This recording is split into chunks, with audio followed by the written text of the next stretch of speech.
रविवार रात को बंद हुए बद्रीनाथ धाम के कपाट की शुभ तस्वीरें आपने देख ली। अब आपको दिखाते हैं बद्री विशाल के मुख्य देव सदस्य भगवान उद्धव जी और कुबेर जी की और शंकराचार्य की डोली यात्रा के पांडुकेश्वर निकलने की खास तस्वीरें। क्योंकि जोशीमठ के पांडुकेश्वर और नरसिंह मंदिर में ही अगले 6 महीने तीनों की अपने अपने शीतकालीन गद्दी स्थल पर पूजा अर्चना होगी। डोलियों को बद्रीनाथ धाम से जाने के इन्हीं भक्तिमय पलों के कई श्रद्धालु साक्षी बने। देखिए।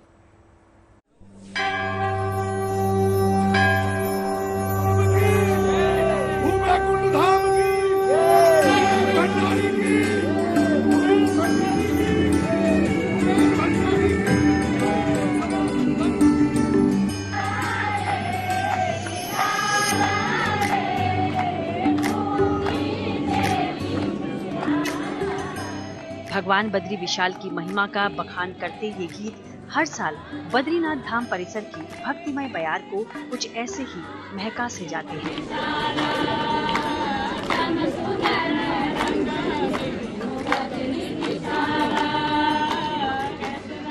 सेना का मधुर बैंड हो, ढोल दमाओं की परंपरागत धुन और इस बीच श्रद्धा भक्ति से भरा अपार जनसमूह भगवान बद्री विशाल को विदा करता है। सनातनी परंपराओं को निभाते हुए जहां बामणी गांव से कुबेर जी की डोली निकली, तो बद्रीनाथ मंदिर परिसर से उद्धव जी और शंकराचार्य की डोलियां भी पांडुकेश्वर के लिए रवाना हुई। बद्रीनाथ धाम से चली ये डोली यात्रा सोमवार दोपहर पांडुकेश्वर पहुंची, जहां योग बद्री मंदिर में उद्धव और कुबेर की मूर्ति विराजमान हो गई हैं। बता दें कि इसी योग बद्री मंदिर में 2 महीने कुबेर और उद्धव जी की मूर्तियां योग बद्री जी के साथ विराजमान रहेंगी और ठीक जनवरी के महीने में जब उत्तरायण होता है तो कुबेर की मूर्ति यहाँ से पांडुकेश्वर गांव में ही मौजूद कुबेर मंदिर में चली जाती हैं, जहां बाकी 4 महीने कुबेर जी की पूजा का विधान है।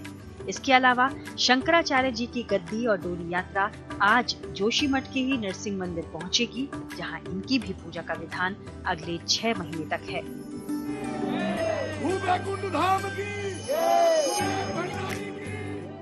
बीते रविवार रात 9:07 के शुभ मुहूर्त में बद्रीनाथ धाम के कपाट बंद किए गए और अब क्योंकि ये मौसम भारी बर्फबारी का है, इसलिए अगले 6 महीने भगवान बद्री विशाल के दर्शन पूजन के लिए कई श्रद्धालु पांडुकेश्वर भी पहुंचते हैं। भैया-दूज पर बाबा केदारनाथ धाम के कपाट बंद हुए, जिसके बाद गंगोत्री और यमुनोत्री धाम के कपाट भी शीतकाल के लिए बंद कर दिए गए। इसके अलावा पंच केदारेश्वर और दूसरे धामों के कपाट भी सनातनी परंपरा को निभाने के साथ बंद किए जा चुके हैं।